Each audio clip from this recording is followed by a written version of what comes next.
Hello, നമസ്കാരം. എല്ലാവർക്കും journey through the Bible എന്ന ചാനലിലേക്ക് സ്വാഗതം. ഇന്ന് 32-ാം ദിവസമാണ്. ഇന്ന് വായിക്കാൻ പോകുന്നത് പുറപ്പാട് പുസ്തകത്തിലെ 9-ാം അധ്യായവും ലേവ്യ പുസ്തകത്തിലെ 7-ാം അധ്യായവും കൂടെ സങ്കീർത്തനങ്ങളിലെ 49-ാം അധ്യായവുമാണ്. നമുക്ക് തുടങ്ങാം. പിതാവിൻ്റെയും പുത്രൻ്റെയും പരിശുദ്ധാത്മാവിൻ്റെയും നാമത്തിൽ ആമേൻ. പുറപ്പാട് പുസ്തകം 9-ാം അധ്യായം. മൃഗങ്ങൾ ചത്തൊടുങ്ങുന്നു. കർത്താവ് മോശയോട് വീണ്ടും അരുളിച്ചെയ്തു, ഫറവോയുടെ അടുക്കൽ ചെന്ന് പറയുക, ഹെബ്രായരുടെ ദൈവമായ കർത്താവ് കൽപ്പിക്കുന്നു, എന്നെ ആരാധിക്കാൻ വേണ്ടി എൻ്റെ ജനത്തെ വിട്ടയയ്ക്കുക. നീ ഇനിയും അവരെ വിട്ടയയ്ക്കാൻ വിസമ്മതിച്ച് തടഞ്ഞു നിർത്തിയാൽ കർത്താവിൻ്റെ കരം വയലിലുള്ള നിന്റെ മൃഗങ്ങളുടെ മേൽ, കുതിര, കഴുത, ഒട്ടകം, കാള, ആട് എന്നിവയുടെ മേൽ നിപതിക്കും. അവയെ മഹാമാരി ബാധിക്കും. ഇസ്രായേൽക്കാരുടെയും ഈജിപ്തുകാരുടെയും മൃഗങ്ങൾക്ക് തമ്മിൽ കർത്താവ് ഭേദം കൽപ്പിക്കും. ഇസ്രായേൽക്കാരുടേതിൽ ഒന്നുപോലും നശിക്കയില്ല. കർത്താവ് നാളെ ഈ രാജ്യത്ത് ഇത് ചെയ്യുമെന്ന് പറഞ്ഞുകൊണ്ട് സമയവും നിശ്ചയിച്ചിരിക്കുന്നു. അടുത്ത ദിവസം തന്നെ കർത്താവ് അപ്രകാരം പ്രവർത്തിച്ചു. ഈജിപ്തുകാരുടെ മൃഗങ്ങളെല്ലാം ചത്തൊടുങ്ങി. എന്നാൽ ഇസ്രായേൽക്കാരുടെ മൃഗങ്ങളിൽ ഒന്നുപോലും ചത്തില്ല. ഫറവോ ആളയച്ചന്വേഷിച്ചപ്പോൾ ഇസ്രായേൽക്കാരുടെ കന്നുകാലികളിൽ ഒന്നുപോലും ചത്തില്ല എന്നറിഞ്ഞു.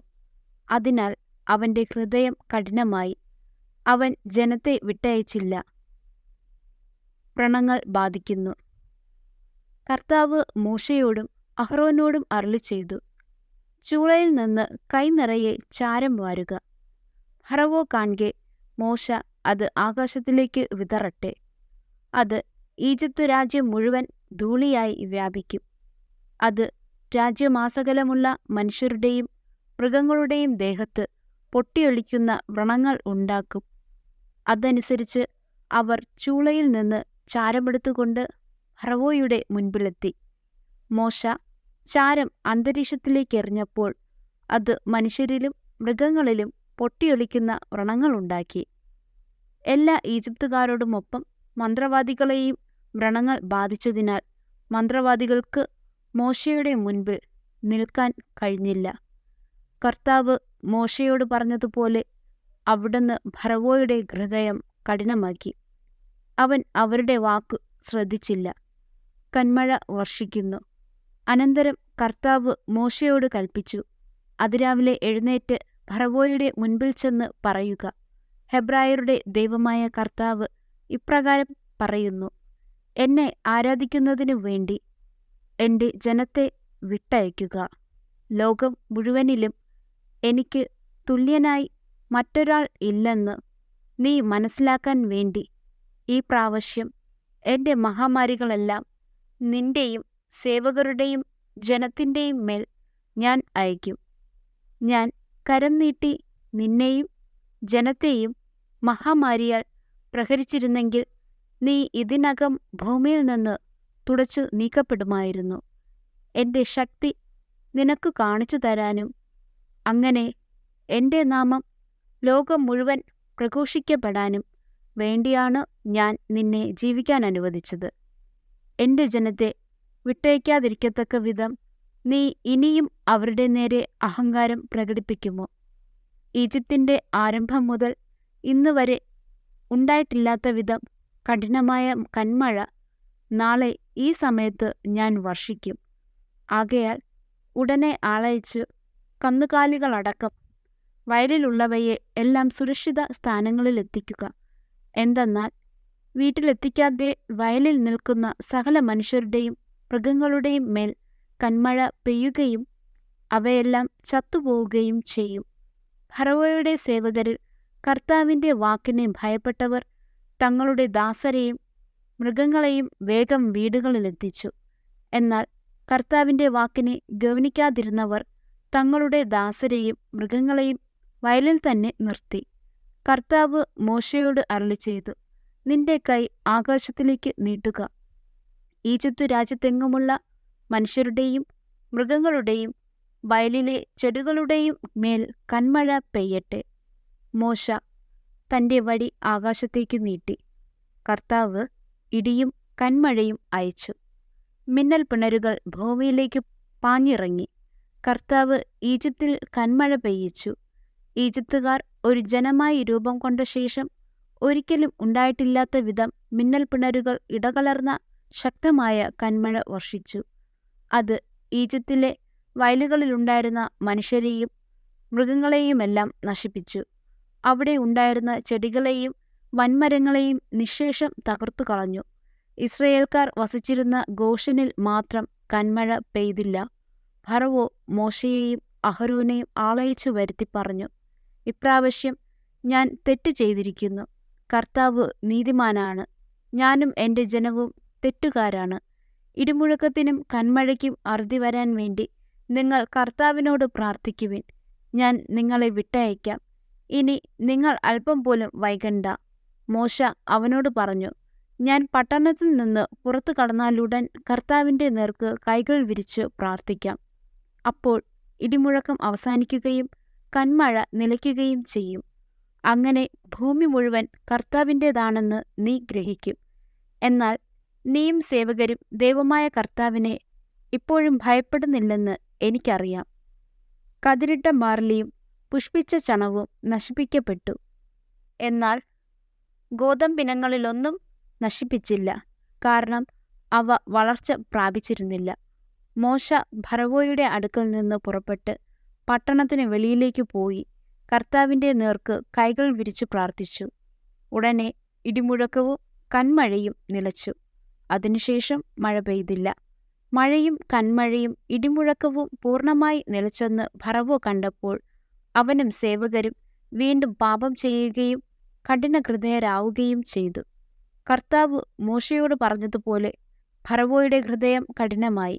അവൻ ഇസ്രായേൽക്കാരെ വിട്ടയച്ചില്ല. ലേവ്യ പുസ്തകം 7-ാം അധ്യായം. പ്രായശ്ചിത്ത ബലി. അതിവിശുദ്ധമായ പ്രായശ്ചിത്ത ബലിക്കുള്ള നിയമമിതാണ്. ദഹനബലിക്കുള്ള മൃഗത്തെ കൊല്ലുന്ന സ്ഥലത്തുവച്ച് തന്നെ പ്രായശ്ചിത്ത ബലിക്കുള്ള മൃഗത്തെയും കൊല്ലണം. അതിൻ്റെ രക്തം ബലിപീഠത്തിന് ചുറ്റും തളിക്കണം.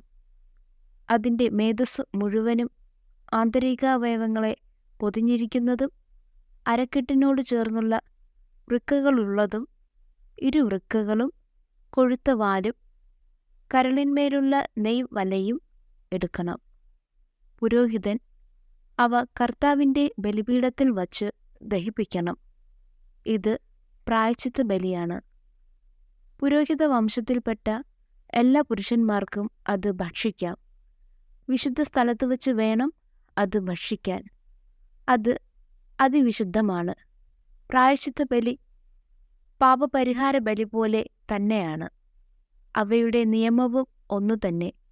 ബലിവസ്തു പരിഹാരകർമ്മം ചെയ്യുന്ന പുരോഹിതനുള്ളതാണ്.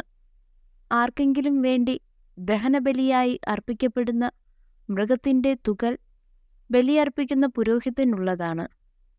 അടുപ്പിലോ ഉരുളിയിലോ വറച്ചട്ടിയിലോ പാകപ്പെടുത്തിയ ധാന്യബലി വസ്തുക്കളെല്ലാം ബലിയർപ്പിക്കുന്ന പുരോഹിതനുള്ളതാണ്. എണ്ണ ചേർത്തതും ചേർക്കാത്തതുമായ എല്ലാ ധാന്യബലി വസ്തുക്കളും അഹറോന്റെ പുത്രന്മാർക്കെല്ലാവർക്കും ഒന്നുപോലെ അവകാശപ്പെട്ടതാണ്. സമാധാനബലി. കർത്താവിന് സമർപ്പിക്കുന്ന സമാധാനബലിയുടെ നിയമം ഇതാണ്. കൃതജ്ഞതാപ്രകാശത്തിന് വേണ്ടിയാണ് ഒരുവൻ അത് അർപ്പിക്കുന്നതെങ്കിൽ എണ്ണ ചേർത്ത പുളിപ്പില്ലാത്ത അപ്പവും എണ്ണ പുരട്ടിയ പുളിപ്പില്ലാത്ത അടയും നേരിയ മാവിൽ എണ്ണ ചേർത്ത് കുഴച്ചു ചുട്ട അപ്പവുമാണ് കൃതജ്ഞതാബലിയോട് ചേർത്ത് സമർപ്പിക്കേണ്ടത്. കൃതജ്ഞതാപ്രകാശത്തിനുള്ള സമാധാന ബലിയോടുകൂടി പുളിപ്പുള്ള അപ്പവും കാഴ്ചയർപ്പിക്കണം. ഓരോ ബലിയർപ്പണത്തിലും കർത്താവിന് കാഴ്ചയായി ഓരോ അപ്പം നൽകണം. അത് സമാധാന ബലിമൃഗത്തിൻ്റെ രക്തം തളിക്കുന്ന പുരോഹിതനുള്ളതാണ്. കൃതജ്ഞതാ പ്രകാശത്തിനുള്ള സമാധാന ബലിമൃഗത്തിൻ്റെ മാംസം ബലിയർപ്പിക്കുന്ന ദിവസം തന്നെ ഭക്ഷിക്കണം. അതിൽ ഒട്ടും പ്രഭാതം വരെ ബാക്കി വയ്ക്കരുത്. എന്നാൽ ബലി നേർച്ചയോ സ്വാഭിഷ്ട കാഴ്ചയോ ആയിട്ടാണ് അർപ്പിക്കുന്നതെങ്കിൽ അർപ്പിക്കുന്ന ദിവസം തന്നെ അത് ഭക്ഷിക്കണം. അവശേഷിക്കുന്നത് പിറ്റേ ദിവസം ഭക്ഷിക്കാം. ബലിമൃഗത്തിൻ്റെ മാംസം 3-ാം ദിവസവും അവശേഷിക്കുന്നുവെങ്കിൽ അത് അഗ്നിയിൽ ദഹിപ്പിക്കണം. സമാധാനബലിയുടെ മാംസം 3-ാം ദിവസം ഭക്ഷിക്കുകയാണെങ്കിൽ ബലി സ്വീകരിക്കപ്പെടുകയില്ല. സമർപ്പകന് അതിൻ്റെ ഫലം ലഭിക്കുകയുമില്ല. അത് അശുദ്ധമായിരിക്കും. ഭക്ഷിക്കുന്നവൻ കുറ്റമേൽക്കേണ്ടി വരും. അശുദ്ധ വസ്തുക്കളുടെ സ്പർശനമേറ്റ മാംസം ഭക്ഷിക്കരുത്. അത് തീയിൽ ദഹിപ്പിച്ചു കളയണം. ശുദ്ധിയുള്ള എല്ലാവർക്കും മാംസം ഭക്ഷിക്കാം. എന്നാൽ അശുദ്ധനായിരിക്കെ ആരെങ്കിലും കർത്താവിന് അർപ്പിക്കപ്പെട്ട സമാധാനബലിയുടെ മാംസം ഭക്ഷിച്ചാൽ അവൻ സ്വജനത്തിൽ നിന്ന് വിച്ഛേദിക്കപ്പെടണം. അശുദ്ധമായ ഏതെങ്കിലും ഒന്നിനെ മാനുഷിക മാലിന്യത്തെയോ അശുദ്ധമായ മൃഗത്തെയോ എന്തെങ്കിലും അശുദ്ധ വസ്തുവിനെയോ സ്പർശിച്ചതിനു ശേഷം കർത്താവിന് അർപ്പിക്കപ്പെട്ട സമാധാനബലിയുടെ മാംസം ഭക്ഷിക്കുന്നവൻ സ്വജനത്തിൽ നിന്ന് വിച്ഛേദിക്കപ്പെടണം. കർത്താവ് മോശയോട് അരുളിച്ചെയ്തു, ഇസ്രായേൽ ജനത്തോട് പറയുക, നിങ്ങൾ കാളയുടെയോ ചെമ്മരിയാടിൻ്റെയോ കോലാടിൻ്റെയോ മേധസ്സ് ഭക്ഷിക്കരുത്. ചത്തതോ വന്യമൃഗങ്ങൾ കൊന്നതോ ആയ മൃഗത്തിൻ്റെ മേധസ്സ് ഒരു കാരണവശാലും ഭക്ഷിക്കരുത്. അത് മറ്റാവശ്യങ്ങൾക്ക് ഉപയോഗിക്കാം. കർത്താവിന് ദഹനബലിയായി അർപ്പിച്ച മൃഗത്തിൻ്റെ മേധസ്സ് ആരെങ്കിലും ഭക്ഷിച്ചാൽ അവനെ സ്വജനത്തിൽ നിന്ന് വിച്ഛേദിക്കണം. നിങ്ങൾ എവിടെ പാർത്താലും പക്ഷിയുടെയോ മൃഗത്തിൻ്റെയോ രക്തം ഭക്ഷിക്കരുത്. രക്തം ഭക്ഷിക്കുന്നവൻ സ്വജനത്തിൽ നിന്ന് വിച്ഛേദിക്കപ്പെടണം. കർത്താവ് മോശയോട് അരുളിച്ചെയ്തു, ഇസ്രായേൽ ജനത്തോട് പറയുക, കർത്താവിന് സമാധാന ബലി അർപ്പിക്കുന്നവൻ തൻ്റെ ബലിവസ്തുവിൽ ഒരു ഭാഗം അവിടത്തേക്ക് പ്രത്യേക കാഴ്ചയായി കൊണ്ടുവരണം.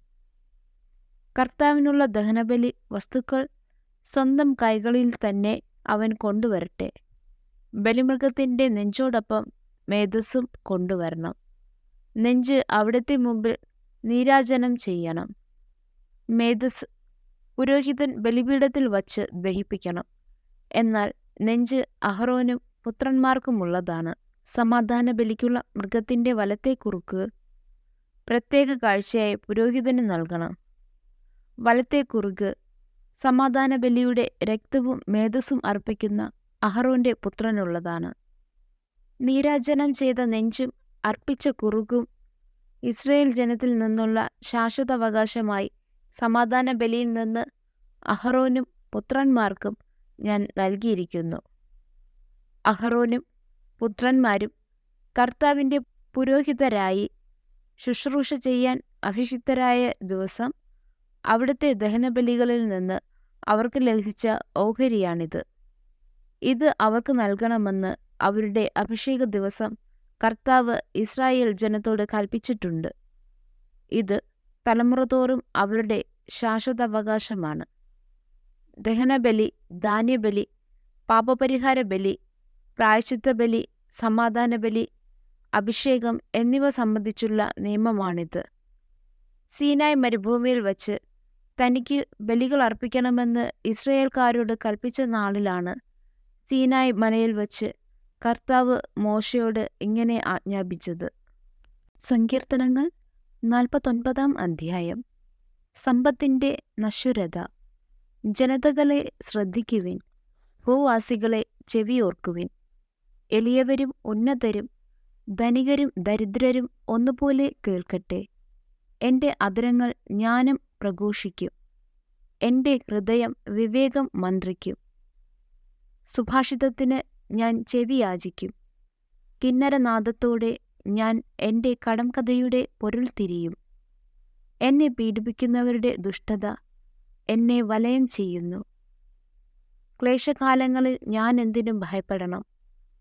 അവർ തങ്ങളുടെ ധനത്തിൽ ആശ്രയിക്കുകയും സമ്പത്തിൽ അഹങ്കരിക്കുകയും ചെയ്യുന്നു. തന്നെ തന്നെ വീണ്ടെടുക്കാനോ സ്വന്തം ജീവന്റെ വില ദൈവത്തിന് കൊടുക്കാനോ ആർക്കും കഴിയുകയില്ല. ജീവന്റെ വിടുതൽ വില വളരെ വലുതാണ്. എത്ര ആയാലും അത് തികയുകയുമില്ല. എന്നേക്കും ജീവിക്കാനോ പാതാളം കാണാതിരിക്കാനോ കഴിയുന്നതെങ്ങനെ? ജ്ഞാനിപോലും മരിക്കുന്നെന്നും മണ്ഡനും മന്ദബുദ്ധിയും ഒന്നുപോലെ നശിക്കുമെന്നും തങ്ങളുടെ സമ്പത്ത് അന്യർക്കായി ഉപേക്ഷിച്ചു പോകുമെന്നും അവർ കാണും. ദേശങ്ങൾ സ്വന്തമെന്ന് അവകാശപ്പെട്ടെങ്കിലും ശവകുടീരങ്ങളായിരിക്കും അവരുടെ നിത്യവസതി, തലമുറകളോളം അവരുടെ വാസസ്ഥാനം. മനുഷ്യൻ തന്റെ പ്രതാപത്തിൽ നിലനിൽക്കുകയില്ല. മൃഗങ്ങളെപ്പോലെ അവനും നശിച്ചു പോകും. വിവേകമറ്റ ആത്മവിശ്വാസം പുലർത്തുന്നവരുടെ വിധിയും തങ്ങളുടെ സമ്പത്തിൽ ആനന്ദിക്കുന്നവരുടെ അവസാനവും ഇതുതന്നെ. ആടുകളെപ്പോലെ അവർ മരണത്തിന് വിധിക്കപ്പെട്ടവരാണ്. മൃത്യുവായിരിക്കും അവരുടെ ഇടയൻ. നേരെ ശവക്കുഴിയിലേക്ക് അവർ താഴും. അവരുടെ രൂപം അഴിഞ്ഞുപോകും. പാതാളമായിരിക്കും അവരുടെ പാർപ്പിടം. എന്നാൽ ദൈവം എൻ്റെ പ്രാണനെ പാതാളത്തിൻ്റെ പിടിയിൽ നിന്ന് വീണ്ടെടുക്കും. അവിടുന്ന് എന്നെ സ്വീകരിക്കും. ഒരുവൻ സമ്പന്നനാവുമ്പോഴേക്കും അവൻ്റെ ഭവനത്തിൻ്റെ മഹത്വം വർദ്ധിക്കുമ്പോഴും നീ ഭയപ്പെടേണ്ട. അവൻ മരിക്കുമ്പോൾ ഒന്നും കൂടെ കൊണ്ടുപോവുകയില്ല. അവൻ്റെ മഹത്വം അവനെ അനുഗമിക്കുകയുമില്ല. ജീവിതകാലത്ത് സന്തുഷ്ടനെന്ന് കരുതിയെങ്കിലും അവൻ്റെ ഐശ്വര്യം കണ്ട് ആളുകൾ അവനെ സ്തുതിച്ചെങ്കിലും അവൻ തൻ്റെ പിതാക്കന്മാരോട് ചേരും. ഇനിമേൽ അവൻ പ്രകാശം കാണുകയില്ല. മനുഷ്യൻ തൻ്റെ പ്രതാപത്തിൽ നിലനിൽക്കുകയില്ല. മൃഗങ്ങളെപ്പോലെ അവൻ നശിച്ചു പോകും. ആമേൻ. സമ്മറി. പുറപ്പാട് 9 ഈജിപ്തിലെ വർദ്ധിച്ചു വരുന്ന കന്നുകാലികളുടെ മഹാമാരിയിലും വ്രണങ്ങളിലും ശ്രദ്ധ കേന്ദ്രീകരിക്കുന്നു. വർദ്ധിച്ചുവരുന്ന ദൈവിക ഇടപെടലുകൾക്കിടയിലും ഫറവോന്റെ ഹൃദയം കഠിനമായി തുടരുന്നു. ലേവ്യപുസ്തകം 7 അകൃത്യയാഗവും സമാധാനയാഗവും ഉൾപ്പെടെ വിവിധ വഴിപാടുകളെക്കുറിച്ചുള്ള കൂടുതൽ വിശദാംശങ്ങൾ നൽകുന്നു. യാഗങ്ങൾ അർപ്പിക്കുന്നതിലെ ശരിയായ നടപടിക്രമങ്ങളുടെ പ്രാധാന്യം ഇത് ഊന്നിപ്പറയുകയും ഈ ആചാരങ്ങളുടെ ആത്മീയ പ്രാധാന്യത്തെ എടുത്തുകാണിക്കുകയും ചെയ്യുന്നു. സങ്കീർത്തനം 49 സമ്പത്തിൽ ആശ്രയിക്കുന്നതിൻ്റെ വിഡ്ഢിത്തത്തെയും ജീവിതത്തിൻ്റെ ക്ഷണികമായ സ്വഭാവത്തെയും പ്രതിഫലിപ്പിക്കുന്ന ഒരു ധ്യാനാത്മക കവിതയാണ്. സങ്കീർത്തനക്കാരൻ ജ്ഞാനത്തിൽ ശ്രദ്ധ കേന്ദ്രീകരിക്കാനും ഭൗതിക സ്വത്തുക്കളുടെ ശേഖരണത്തെക്കുറിച്ചുള്ള ശാശ്വത സത്യങ്ങളെ മനസ്സിലാക്കാനും പ്രോത്സാഹിപ്പിക്കുന്നു. ചുരുക്കത്തിൽ ഈ ഭാഗങ്ങൾ ദൈവിക ന്യായവിധി, വഴിപാടുകളുടെ പ്രാധാന്യം, ഭൗമിക സമ്പത്തിനേക്കാൾ ശാശ്വതമായ ജ്ഞാനത്തിന് മുൻഗണന നൽകാനുള്ള ആഹ്വാനത്തിൻ്റെ ഒരു ആഖ്യാനം എന്നിവ കാണിക്കുന്നു. നമ്മുടെ ഹൃദയത്തിൻ്റെ അവസ്ഥ, നമ്മുടെ ആരാധനയുടെ ആത്മാർത്ഥത, നിലനിൽക്കുന്ന ആത്മീയ നിധികൾ, തേടൽ എന്നിവയെക്കുറിച്ച് ചിന്തിക്കാൻ നമ്മെ ക്ഷണിക്കുന്നു. മറ്റൊരു വീഡിയോയുമായി വീണ്ടും കാണാം. നമസ്കാരം.